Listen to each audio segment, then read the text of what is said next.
Hey, Battle Bill, here with another video, and today we're getting into some Great League Go Battle League practice battles. So, as you may know, today at 4 p.m. Eastern Time, the Halloween Cup is going to be dropping in Go Battle League. Now, I don't know when it drops, if Halloween Cup will be the only thing we're doing for the next week until Tuesday, November 3rd, or if you'll have access to all the leagues and the Halloween Cup will also be an option. But I will 100% be participating in the Halloween Cup specifically during this time because I'm just super excited about this meta and the potential it has for Go Battle League in the future. It brings the potential for using new Pokemon, which is always exciting to me. Now, those new Pokemon need to fit within the 5 typings that the Halloween Cup has specified. Those 5 types are Poison, Bug, Fairy, Dark, and Ghost. I said that way out of order from what was on the announcement, but regardless, those are the 5 typings. Now, unfortunately, one old Pokemon that's a savage in Great League as is will most likely be running this Halloween Cup meta, that is Azumarill. Another Pokemon that counters it hard that will probably be running this meta is Galvantula. So what I tried to do was I wanted to feature some battles not using either of those 2 Pokemon and trying to come up with a spice team in the Halloween Cup meta before it even arrived. So I posted on Twitter, so if you guys ever want to get into a YouTube video ahead of time, check me out on Twitter. I might make an occasional announcement there to battle me before certain metas happen, and then we could battle and you could be featured on YouTube channel if that's something you like. And about 5 of you guys responded to me and we got some battles going on. It gives us an idea of what the Halloween Cup meta is going to look like, which is what I'm excited about, and we get to see this team in action that I created, which is Beedrill, because it core breaks that Azumarill Galvantula meta. Something to take note of for the future. Umbreon Safe Swap, and then I used Tentacruel in the back for the first couple matches, and then I decided to change for the last 3 matches. But these 5 battles will definitely give you a great idea of what to look out for when Halloween Cup drops. And if you're excited, or as excited as I am for Halloween Cup battles, please don't forget to like, comment, subscribe, and let's check out these battles. Alright, we're getting into this first battle up against Pokeball, and let's see how Beedrill is as a lead. Okay. Not a great first matchup. Sableye on Beedrill, not a positive. If a Power Gem lands, it would one-shot Beedrill, but I think just a combination of Shadow Claws and Foul Plays would be enough for Sableye to beat Beedrill regardless. So our plan here is to Overfarm, Overcharge, bait with the X's like we're about to, get that shield, which is awesome, and then try to catch whatever move the Sableye throws on our Umbreon, pull the catch, beautiful swap if I say so myself. And Sableyes I do expect to see in the meta, but not like a bunch of them. I think Azu will keep Sableye at bay, whereas it'll have good matchups against some secondary meta stuff. They safe swap into Galvantula. Galvantula's a safe swap I'm hearing from just, you know, other PvP peeps, or PV peeps. Anyhow, that it's going to be run as a safe swap a lot in the Halloween Cup meta, and I can't see why not. It's a solid safe swap to keep my my Umbreon at bay, but because I had a bit of an energy advantage, I don't mind this matchup too much because Umbreon was played as my own safe swap, and I'm able to get to this next foul play, which even though it's debuffed from Galvantula's super effective lunge, I will be able to get the second shield, which is pretty big here and gives me a chance of potentially winning this. I was also hoping I can get to one last foul play before the Galvantula was able to farm me down. Unfortunately, was not able to. I'm going to go into Beedrill here, and because I had that residual energy from earlier, I'm going to throw immediately because I know the Galvantula definitely has a good chunk of energy, and he looked like he wanted to overfarm, probably didn't realize where my Beedrill's energy was at, so I was able to make him waste it. He brings in a little Marowak, which is going to be a hard counter to the Beedrill, and then he goes into Sableye, and here's where I just make a huge misplay, and that's again just getting used to playing with a Pokemon like Tentacruel. Not something you rarely ever use in regular Great League. Might have some more play in Halloween Cup, but because it has access to Acid Spray and Hydro Pump's going to hit hard in the closing situation, but it takes forever to get to.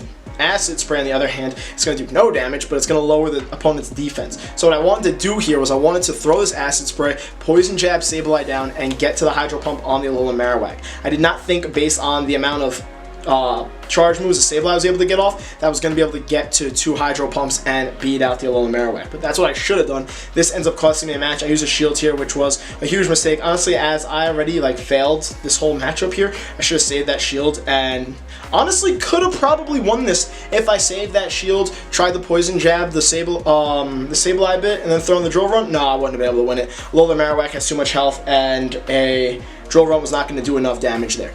But if I threw double Hydro Pump, the question is, would I have been able to get to that second Hydro Pump against the Alolan Marowak? My concern was my health was too low, and the Marowak would have probably gotten to 2 Bone Clubs against my Tentacruel, and I wouldn't have gotten to the second Hydro Pump. So, GG's there.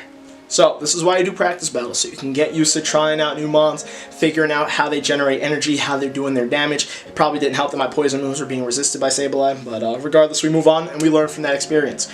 Now, getting into this next match, my opponent was on the same wavelength as me, running that B-Drill lead. So the question is, who's going to be able to land the drill run against the other? So they're going for their charge move here. We're both at the drill run, CMP tie. My B-Drill is also a Pundo, which is why I'm super excited to try it out and use it in these Halloween Cup battles. Definitely wanted to put it to use somewhere, and that's what's just so exciting about Pokemon Go and Niantic doing these specified metas in Go Battle League. It really allows you to want to go out and cache other stuff and potentially be able to use it for a reason that gets you any type of gain, whether it be ELO gain in GBL or just like Stardust gain and Pokemon gain, because you know you get the encounters. Anyhow, I'm getting on a tangent here. We're going through a drill run battle. I shield their drill run. I land a drill run on them. They decide they wanted to keep their shield there, but I was able to farm down. They have a Drift Bloom, which is going to be a great counter to my B-Drill, but the issue is I have a bunch of health and they definitely want to leave this situation with energy considering that they lost Swap. Now my poison jabs are doing, I think, neutral damage. I could be wrong on my typings. Actually, based on what it says on screen, it says not very effective. So maybe poison's resisted by Ghost. That makes sense. Yeah, you know what? I'm learning my typings as we go here. These X-Scissors are definitely going to be resisted because of Drift Bloom's Ghost and Flying typing. Is that double resisted? Oh my god, I'm on a spree of just not knowing my typings here. Come on, bug typing is such a specific one. Cut me some slack, please do. But regardless, they were not able to farm me down. I know what's super effective against Ghost, and that is my Dark type Umbreon. They're going to throw an Icy Wind here and then most likely dip because they don't want to stay in this matchup, and I have every intention of dipping also. They swap into a Sableye, so their entire back line, super weak to Umbreon, and if people want to try and go with this double Ghost strat that my opponent's running here, Umbreons will definitely enjoy seeing that in the meta. Honestly, Sableye and Drift Bloom don't really like seeing Azu either, and Drift Bloom doesn't really like seeing Galvantula. So I think if you're going to go with a double Ghost strat, maybe try Marowak and Sableye, but even then, that doesn't have great matchups against Azumarill. So I don't know how well this double Ghost strat is going to work out in Halloween Cup, but if people are going to be trying it out, by all means, go ahead. I'd be curious to see some battles on it. I'm excited for all the new possibilities that this Halloween Cup is going to bring. Now, unfortunately, I think I got farmed down there. They're throwing a charge move here. What is fortunate is that even Power Gem is not really going to hurt my Umbreon that much. What would be clutch here for my opponent is if they had a Hundo Purified Sableye. That is definitely going to have more play in Halloween Cup than the regular Sableye because of that return damage. Even though it doesn't get stabbed, return hits like a truck, and it allows Sableye to do heavy damage to its counters like Umbreon and Azumarill. So if my opponent here had return, I honestly might have lost this matchup. They swap in their Drift Bloom here, and I know that the Drift Bloom had a little bit of energy, so I'm going for the foul play immediately. I don't want to take an Icy Wind because then all they need to do is potentially Shadow Claw me down or potentially throw a foul play to win. And since I was able to do that, I can snarl down their Sableye, and I take the last match because Umbreon played so well in the back there. Speaking about new possibilities, Halloween Cup is going to bring about the Halloween Cup version of a grass hole line in the form of what I'm going to call and patent ahead of time as the Charm Hole line. And we got this B-Drill on a Golbat lead, terrible lead, safe swap into Umbreon. Boom, there's a Charmer to hard counter my Umbreon. What looked like I had some potential here was I get to these last resorts fairly quickly, and if my opponent here doesn't use a shield, I outpace them in moves if they want to commit to a charm down, and I can get 2 last resorts off and 1 foul play off, which I was hoping in that moment would be enough to potentially take out this Clefable and flip switch advantage in my favor. So now we'll watch and we'll see these charms go through, and I get to the foul play. Is this foul play going to be enough? It's going to be resisted because of Clefable's fairy typing, and unfortunately it's not enough. And the Clefable just survives just enough for my opponent here to keep their switch advantage, which is extremely unfortunate for me. So I know this Clefable has a bunch of energy from charming down my entire Umbreon there, so I'm going to bring in B-Drill just to kind of eat it since B-Drill has no play against that Golbat regardless, and I'm going to have to rely on Azu to have any chance of winning this match. Fully expecting the Golbat to come in, and it's a Shadow Golbat, which is pretty spicy, pretty hype. And here's the other Charmer. Now, I don't know, I've been hearing by some other people that maybe you want to run your Charm Hole line with an Alolan Marowak lead because that would definitely hard counter any potential Steel type like Mawile in the, that would, I guess, counter these Charmers. But I'm trying to think of, I don't know what would necessarily be the best lead Pokemon for Charm Hole, but regardless, be on the lookouts for it because I was laughing real hard when I ran into this matchup, and I'm like, this man's already found a team that is going to infuriate everybody when they do their GBL battles once Halloween Cup starts. So, yo, GG's to Leandro. He's a highly skilled trainer out of Germany, so it's hype that he even wanted to do this practice with me, and I honestly thought it was hysterical when this happened. And my only play here was to try and poison jab down the Wigglytuff, but there's not a single move that my Beedrill can throw at his Golbat to do anything, so at that point, this was GG. Charm Hold definitely grass hold me like a regular Great League GBL battle, so be on the lookout for Charm Hole in Halloween Cup battles. So, you heard it here first. Now, two things before we jump into this next match. This is actually a rematch against Pokeballin because I told him I made a slight tweak to the team. I actually made this tweak to the team in the last match, but I completely got distracted by Charm Hole to let you guys know that I replaced Tentacruel with Azu as a more meta matchup because the original team with Tentacruel was just too spicy, and the first match I played, I definitely would have won easily if I would have had Azu there. So that was a change I made. The second thing, if you're going to tell me that yes, poison types are in the meta for Halloween Cup to try and stop Grass Hole, you're absolutely correct. But we have to keep in mind some of the more meta poison types are Darken Poison, which will take neutral damage from all the charm damage. And then there are like other poisons I was reading, like you could get away with regular Muck, which would do poison jab damage, and then Thunder Punch with a charge move. So maybe regular Muck will be like the core breaker that stops Charm Hole from happening. But then there's like Swalot, which has like Infestation as a quick move, which is a bug type move, not poison. So it doesn't really help against potential Charm Hole.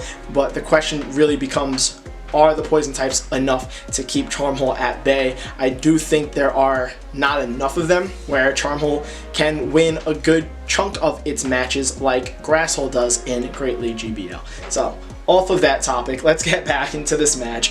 I end up in a similar situation, except I wasn't able to pull the swap early on, but this ends up actually being better for me because he's used 2 shields and I haven't used a shield, and I'm in a situation where my Umbreon on a Sableye, and I asked him, I kind of paid actor this match, not gonna lie. I asked him to run the exact same team he ran last time, so I knew Galvantula was in the back, and I knew Alolan Marowak was in the back, but I just wanted to kind of confirm my theory that this team of 3 with Azumarill would have won up against this team in the first match.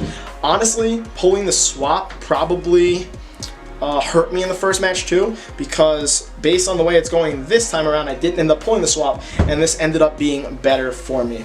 So I throw a foul play there. It puts the Galvantula nice and low, so 2 bubbles were able to take out the Galvantula before I got off another charge move, and now I'm lined up with my Azumarill on his Alolan Marowak. I have a shield and a ton of health, and I have a Hydro Pump, so I'm pulling off this match easily. So I can't really tell if Azumarill was necessarily the improvement to this team, or was it the fact that I didn't pull the swap like I did, because that helped me somehow, because I ended up leaving with the shield on top of winning.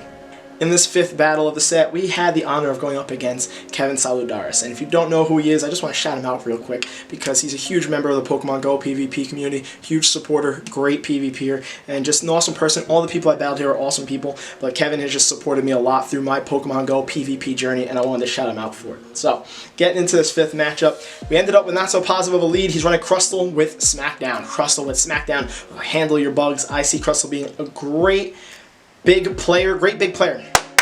Really good with the words here, Battle Bill, but I do think Crustle will have its play in a Halloween Cup meta just because of the fact that it can deal that super effective Smackdown to Galvantulas, keep them at bay, beat bugs really well, and have bug type super effective damage to deal to dark types like my Umbreon here. So he swaps into his Beedrill, and now he's going to go for a charge move. This will most likely be an X-Scissor since it'll deal super effective damage, and he's just going to make sure he keeps switch advantage so everything can stay up as lined up as possible. Now what I'm hoping for is I'll be able to outpace him before he gets his next charge move. I was able to. I'm going to get to this foul play. It'll either win me switch advantage or get a shield of Kevin's, and it ends up getting a shield. I will lose switch advantage. He will get to this charge move, but this isn't looking like a terrible situation yet because I do have Azu in the back for the Crustle. But I guess what I should have done, honestly, looking at this, oh, that was stupid actually. That was a horrible play. What I should have done was I should have shielded that. My Umbreon had a decent amount of health. I might have been able to snarl it down and actually win switch advantage, which again we'll see here is going to be huge because he brings in Crustle and then he has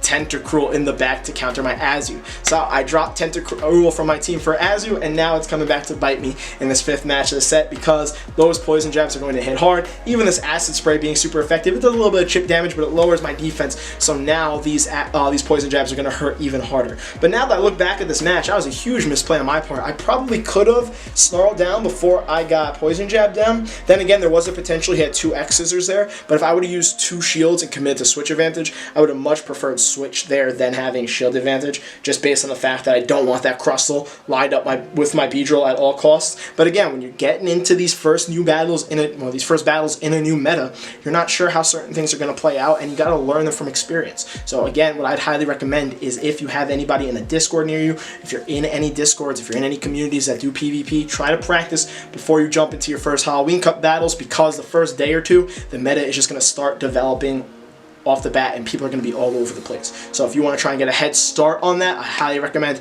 trying to do practice battles ahead of time. At this point, this is GG for me. What I was hoping was to completely farm down his Tentacruel. He realized that. He swapped because he had acid sprayed my Beedrill there. These smackdowns are doing even more damage, and he made a huge play by calling my bait on the X-Scissor, which mad respects you on that one, Kevin, because I could have went for the drill run, would have done neutral damage, but I don't see Crustle being the bulkiest type, so that might have been enough to take it out, potentially. I don't know for sure, but regardless, great game, Kevin. And those are some mons you can expect to see in some Halloween Cup battles. Definitely some exciting battles in all 5 of them. I did not do so hot. I don't know if I'll be continuing to run this team. I might stick with something a little bit more meta and be boring and use Azumarill, Galvantula, and a third for the first day or so while the meta develops, and then get an idea of what people are using and then adapt my team to whatever that is. I don't know. We'll figure it out. You'll find out in tomorrow's video. Those were my first Halloween Cup battles, and they had me really excited for this meta. Let me know what you thought of the battles. Let me know what you thought of the Pokemon that you saw in these battles, and what you think the meta is going to form around in Halloween Cup battles. I'm expecting Azu, Galvantula. I would love to be wrong about that. I know Mandibuzz is at the top of PvPoke's list, but it gets countered by Azu and Galvantula, so I'm not seeing it have too much play. But let me not get on too much of a tangent. One thing I do want to address, if you put together a team and you're having early success with it, I would love if you went to the link in my description for my Google Drive and submitted me some battles. Halloween Cup is only around for a week, so the earlier I can get on that, the better it would be, and I would love to shoutcast you really good Halloween Cup teams. So on that note, please don't forget to like, comment, subscribe, and I will see you guys with more Halloween Cup content in the next video.